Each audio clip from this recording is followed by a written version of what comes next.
Olá, graça e paz. Nós estamos iniciando mais uma semana de leituras bíblicas, desta vez começando o primeiro livro de Samuel, que é um livro bastante importante na literatura bíblica. Ele começa a história do reinado, da monarquia de Israel, com toda a sua importância. Vamos ler do primeiro até o capítulo 15 nessa semana, começando então com a história de Samuel, a própria história de Samuel, que tem um nascimento milagroso, tem ali a sua mãe dedicando ele ao serviço do Senhor, e ele logo cedo já começando a manifestar o dom de profecia. No capítulo 4 temos a derrota para os filisteus, aí a arca da aliança é perdida, os filisteus levam embora, e aí tem toda uma história da arca indo de lugar em lugar ali e mostrando o poder de Deus para os pagãos. No capítulo 7 nós temos a vitória sobre os filisteus, depois de todo esse período eles conseguem vencer novamente, sendo que nessa época sempre a vitória militar é representativa da bênção de Deus e a derrota militar representativa do juízo de Deus, sempre.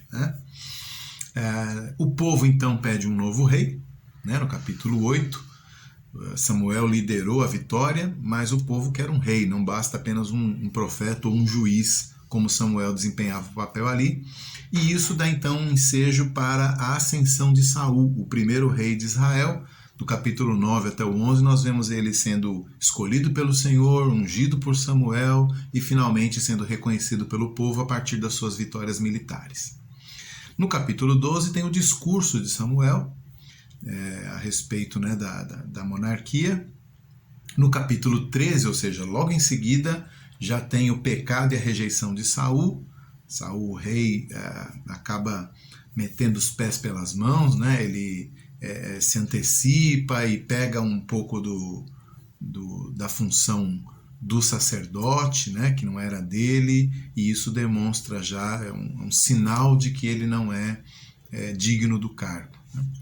No capítulo 14, Jonatas quase é morto pelo próprio pai, faz ali um voto impensado, como um outro juiz tinha feito muito antes. E isso só mostra o quanto Saul realmente é desqualificado. E por outro lado a gente fica, se Saul foi rejeitado, então naturalmente o seu filho seria o próximo rei, mas aí em seguida já mostra Jonatas como um herói, mas ao mesmo tempo um herói que está debaixo do seu pai ali e quase é morto por seu pai. E fechamos as nossas leituras dessa semana no capítulo 15 com um novo pecado, Saul reincide no seu pecado, e ele então é rejeitado definitivamente pelo Senhor. Aí daí em diante é só ladeira abaixo no reinado de Saul, como nós veremos na semana que vem, também com o surgimento de um novo rei bem conhecido nosso. Destaques para esse trecho da nossa leitura: o primeiro, obviamente, é do próprio livro de Samuel. Nós não sabemos quem é o autor, a tradição atribui esse nome, mas na época os livros não tinham nomes, não tinha uma capa lá com um nome, mas ele tem essa tradição de ser conhecido como livro de Samuel. Mas Samuel morre no capítulo 25, então tem alguns capítulos aí a mais do que a própria vida de Samuel, o que nos indica que, no mínimo, algum material que Samuel escreveu foi depois completado por outro autor, quem sabe um discípulo dele, quem sabe até alguém posterior, bem posterior a ele. Então nós não sabemos o autor, ainda que muito do que acontece ali tem a vida de Samuel como fio condutor. Pode ser que haja material aí da própria autobiografia, digamos assim, de Samuel na origem desse livro. Um outro destaque aí é entendermos o propósito desse livro. O propósito é relatar o surgimento e o desenvolvimento da monarquia israelita sob Saul e depois Davi. Então, primeiro e segundo livro de Samuel tem esse propósito, mostrar como é que a coisa começou.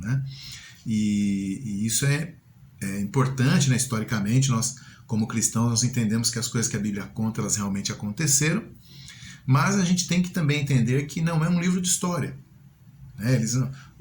A história moderna é contada como se fosse um jornalista ali narrando os fatos, procurando manter ali uma isenção, que nem sempre consegue, mas esse é o ideal científico.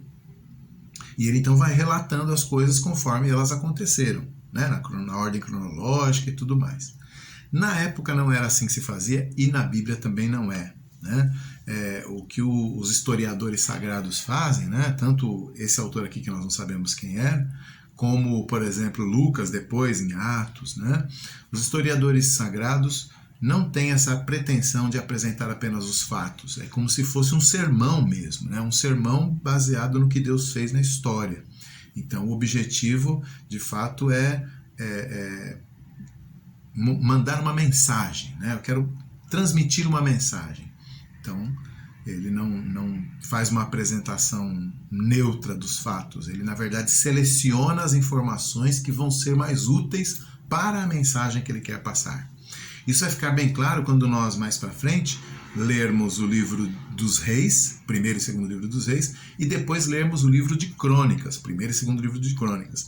Os dois contam a mesma história, mas muitas vezes um conta de um jeito, outro conta do outro, e aí nós percebemos que cada um ali está querendo passar uma mensagem, ele vai escolher o assunto e a forma de apresentar e os detalhes que mais interessam e vai descartar outros porque não contribuem com a sua mensagem. Eles são mais profetas do que historiadores. Querem falar aqui, eles querem ensinar o povo a respeito da vontade de Deus, muito mais do que simplesmente contar o que aconteceu no passado.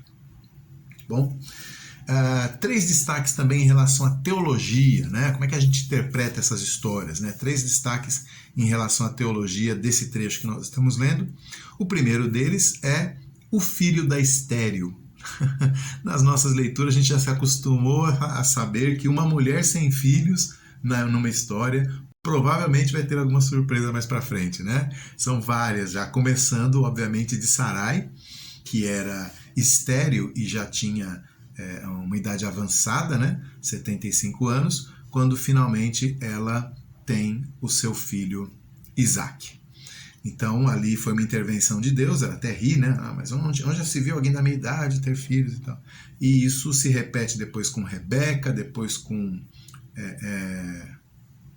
mais para frente com Raquel, né?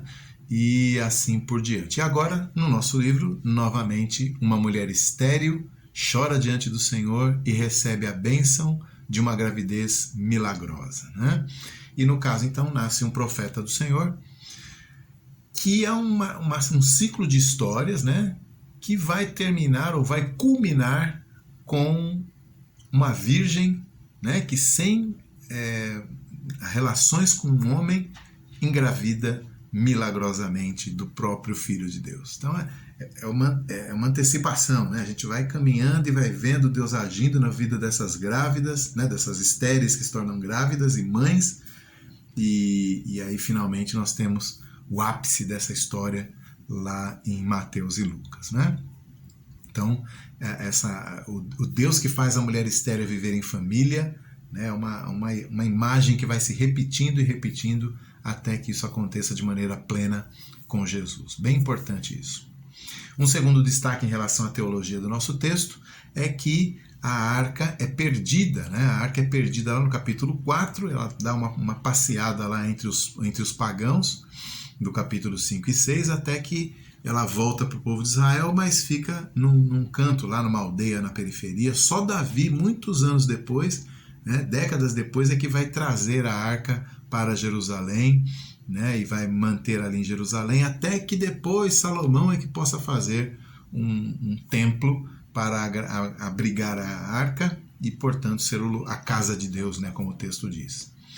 Agora, é interessante que nem a arca, como símbolo da presença de Deus, porque a arca é como se fosse o trono de Deus, né? Quando diz lá os textos lá, tu que estás entronizado entre os querubins, né? A ideia é que a arca naquele baú Deus senta ali, é o trono dele. E ela tem um querubim de cada lado, né? Como se fosse lugar para Deus colocar a mão assim. Mas Deus não pode ser instrumentalizado como os ídolos são. Quando os soldados lá, quando o exército de Israel manda trazer a arca, né, eles estão instrumentalizando Deus. Traz a arca aí que com ele aqui a gente vence, né? Deus fala, eu não sou assim. Vocês não podem me usar, né? Vocês têm que me servir. É diferente, bem diferente. Então, os sacrifícios não são assim. A gente vai ver os os profetas reclamando, né? Olha, vocês acham que só de vir aqui e pisar os meus átrios eu me agrado de vocês, né? Quem dera fechassem as portas, né? Então Deus não pode ser manipulado, né, com sacrifícios, a sua bênção não pode ser manipulada, né, o seu poder não pode ser manipulado, instrumentalizado pelos homens, né? Deus não é como os ídolos. E por fim, a gente está começando a ver a história da monarquia de Israel, mas já fica aí a mensagem, né? Saul, o primeiro rei, falha 2 vezes na nossa leitura dessa semana e vai continuar falhando. Vai vir um outro rei, Davi, né? Aqui spoiler, né? Caso você não sabia disso. Depois virão outros, e outros, e outros. E a cada rei, a cada reinado, a cada trono, nós temos a certeza de que aquilo que Samuel falou lá no começo é verdade. É muito melhor para o povo se eles fossem dominados pelo Senhor, se o rei deles fosse o Senhor. Mas eles querem um rei, então Deus deu. Mas nenhum desses reis vai atender ao anseio desse povo, a não ser quando entrar um rei em Jerusalém montado num jumentinho, né? Ele sim será o rei que vai agradar a Deus e vai conduzir o seu povo em glória. Jesus. Essas são as leituras da nossa semana. Vamos avançando aí. Na próxima semana terminamos o primeiro livro de Reis, já com a história de Davi, e vamos relembrando, né, ou conhecendo para alguns, a história desse rei tão cantado na história de Israel. Deus abençoe, até a próxima.